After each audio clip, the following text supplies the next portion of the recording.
A continuación, la mirada de Juan de la Puente en este momento de transferencias, de transiciones y de sobre todo, mucha expectativa. Juan, bienvenido. Buenas noches. Un gusto. Buenas noches, Jaime. Bueno, se cerró el ciclo de esta angustiante tercera vuelta, como ha dicho Rosa María Palacios hace unos días, y entramos al momento de las definiciones de este gobierno. Por lo menos definiciones en cuanto a quiénes lo van a acompañar en esta primera etapa, que no sabemos cuánto va a durar, de su gobierno.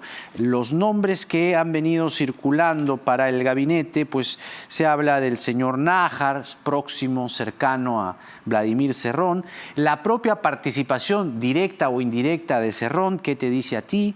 Jorge Nieto también suena fuerte, el nombre de Pedro Franque. Tal parece... Es una lectura que hemos podido tener conversando con fuentes y teniendo más o menos información. Tú también, evidentemente, tendrás mucha más. Que hay una pugna interna en este momento por ver si el grupo de Cerrón, el grupo de Verónica, y están allí como que, ¿no?, esperando que Castillo defina un poco el norte y el primer tramo de su gobierno, ¿no? ¿Hacia dónde ves la inclinación de Castillo? Porque hasta sonaba el nombre de Segura, que no se sabe, ¿no?, cómo apareció el nombre de Alonso Segura, por ahí estuvo, no estuvo, si Velarde se queda, si Velarde se va. ¿Cómo la ves tú? Bueno, daría la impresión como que es una especie de una danza alrededor del fuego, ¿no? Y entonces, para pedirle favores, ¿no? Decisiones, bienaventuranzas, ¿no? Como esas danzas antiguas que se tienen.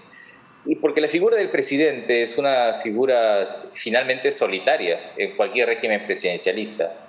Y entonces la idea de varias pugnas me parece que es correcta, pero siempre hay que considerar que el tipo de presidente que hemos elegido, probablemente el más enigmático en el último siglo, porque por lo menos de Humala, de Fujimori en los 90 se tenían más datos agregados. Pero tenemos pistas, y la primera pista es que desde la primera vuelta lo que ha hecho el señor Castillo es un proceso de moderación permanente, continuada, ascendente, ininterrumpida. Esa es una primera constatación. La segunda es que se ha ampliado su círculo para la toma de decisiones.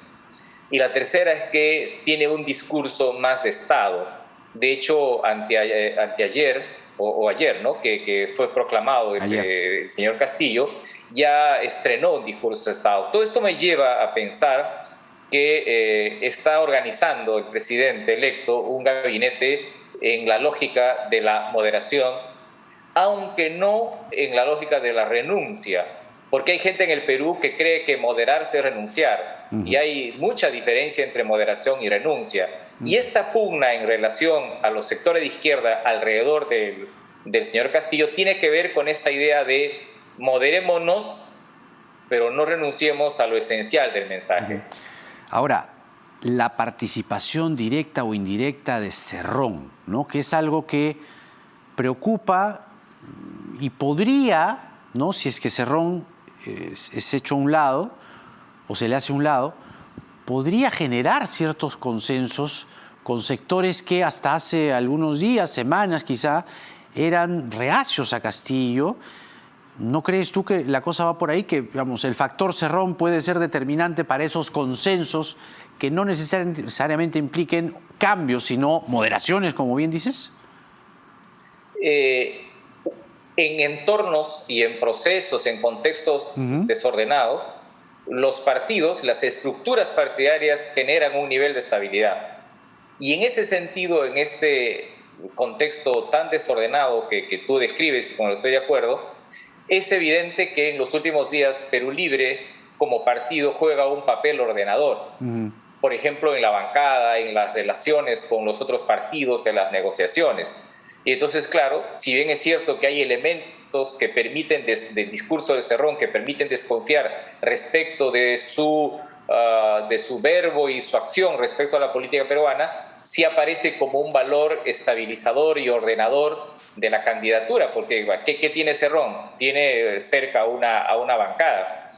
Por eso es que creo que la relación entre el presidente electo y Cerrón considerando que sí es un aliado Cerrón ahora, no creo que sea una relación determinante. Mi impresión es que es una pieza importante, básica, pero creo que el presidente ha empezado a organizar un círculo más amplio que excede a Perú Libre, y es bueno que eso sea, porque el mensaje de la segunda vuelta es no de un gobierno de un partido, sino de un gobierno mucho más plural.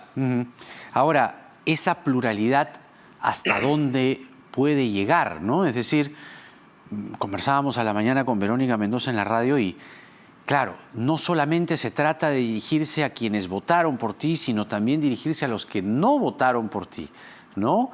Ya hay voces en Fuerza Popular, no cualquiera, la del vocero de la bancada, Nano Guerra García, que dice, suscribe las palabras de la señora Fujimori, con lo cual plantea llevar esa agenda al Parlamento de calificar al señor de ilegítimo, al presidente electo. Entonces, ¿cómo puede Castillo tender puentes con quienes no votaron con él? ¿Qué les puede ofrecer? Nosotros hemos tenido desde el año 2016 una ingobernabilidad estable, o si se quiere, una inestabilidad gobernable, cualquiera de las dos maneras, ¿no? Es decir, hemos asimilado estos terremotos y estas crisis. Y por eso es que hemos llegado a un escenario donde la gobernabilidad no solo depende del señor Castillo y de su gobierno, sino va a depender del Congreso. Si en el Congreso eligen de presidente o presidenta a alguien, por ejemplo, que ha llamado a un golpe de Estado en este contexto de post-segunda vuelta, me parece que es un mensaje, digamos, de guerra. Y eso ayudaría más bien a legitimar y a relegitimar al señor Castillo, como pasó también con Kuczynski luego de la segunda vuelta. Y una segunda cosa que creo que es importante en este asunto de la pluralidad, a mí me preocupan los discursos que dicen que el Perú está polarizado, no porque no sea cierto, sí está polarizado, pero no solo hay polarización, hay también abismo, hay fractura.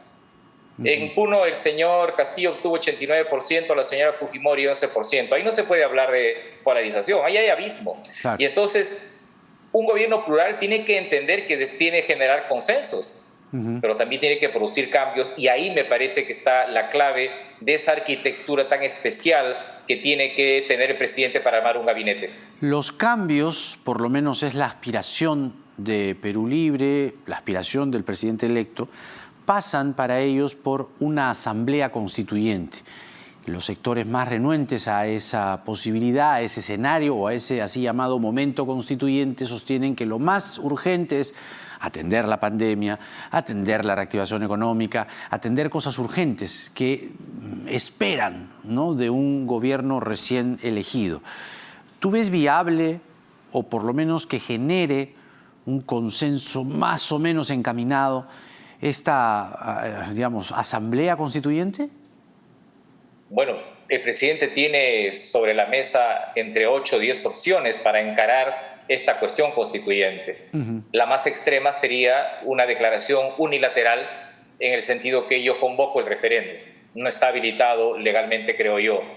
Y otra opción, digamos, en el otro extremo podría ser, bueno, yo designaré una comisión de estudio de bases, como hizo Paniagua, y en 6 meses traeré al Congreso o al país una propuesta, o que el presidente anime al recojo de firmas de la sociedad. Es decir, hay varias opciones si es que el presidente no quisiera comprometerse en una lucha frontal contra el Congreso en este asunto. Claro. Y si separamos el corto del mediano plazo, me parece que hay cosas muy urgentes en el corto plazo: vacunación, tercera ola, retorno seguro a clases, reactivación de la economía, reinicio de las obras paralizadas. O sea, hay un paquete de corto plazo que yo creo que el presidente podría rápidamente usarlo para relegitimarse en el inicio de su mandato. Ajá. Muy bien, Juan. Vamos a estar atentos todos, evidentemente, a los anuncios de estos días que vienen. Esta semana han dicho en Perú Libre que deberían presentar ya al gabinete. Habían rumores incluso, ¿no?, a la mañana de que hoy presentaban al gabinete. ¿El perfil del nuevo premier lo ves más Nájar o más Nieto? Depende, en el caso de Nieto, qué apellido sería el premierato. Si es el apellido paterno o materno. No, es un gran político, lo aprecio bastante. Me parece que su presencia en el gabinete sería muy sustantiva con la experiencia que tiene.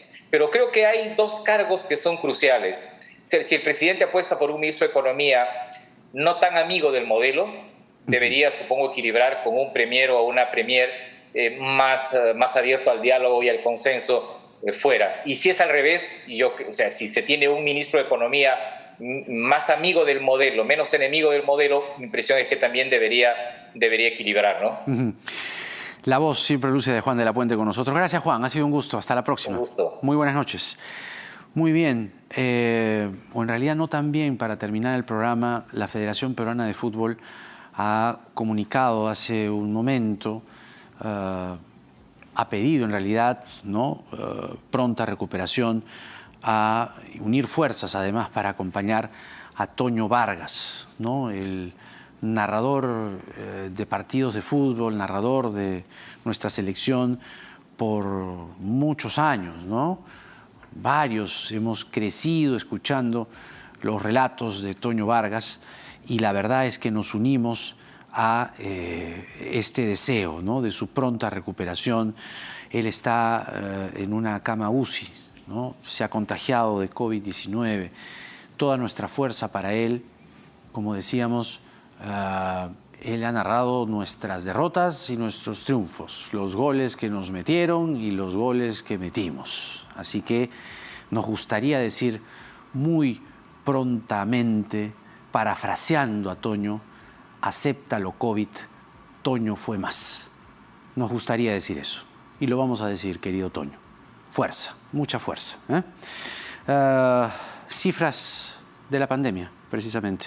Al cierre del programa de hoy, la sala situacional del MINSA nos está diciendo a esta hora de la noche que tenemos un total de 1.568 casos nuevos. De ellos, 980 casos corresponden a las últimas 24 horas. Se han tomado 40.760 pruebas. Tenemos 6.892 pacientes hospitalizados con COVID-19. Se ha liberado la hospitalización, 1.090 personas menos hospitalizadas por COVID-19. 1.090 personas menos. 1.981 pacientes están en UCI. 44 personas han muerto por COVID-19 en las últimas 24 horas. A esas 44 personas va nuestro abrazo, el programa dedicado a ellos y ellas. 1.696 recuperados en las últimas 24 horas. Nuevos vacunados en total, con primera y segunda dosis, 77.047 dosis aplicadas en un solo día. 77.047 dosis aplicadas en un solo día. Con ambas dosis tenemos, parte inferior derecha de la pantalla, 4.075.040 personas vacunadas con las dos dosis, y en total se han aplicado 11.016.031 dosis. 11.016.031 dosis. Ojo, Tacna ya está vacunando a los treintones, bien por eso. Y además Tacna está reportando que de ayer a hoy no ha muerto ni una sola persona por COVID-19. Nuestro abrazo para Tacna. Lo está haciendo muy, pero muy bien. Cuídense del coronavirus, cuídense mucho y también cuídense de las noticias falsas, porque enferman y envenenan el alma. Porque en el Perú de hoy nada está dicho. Buenas noches.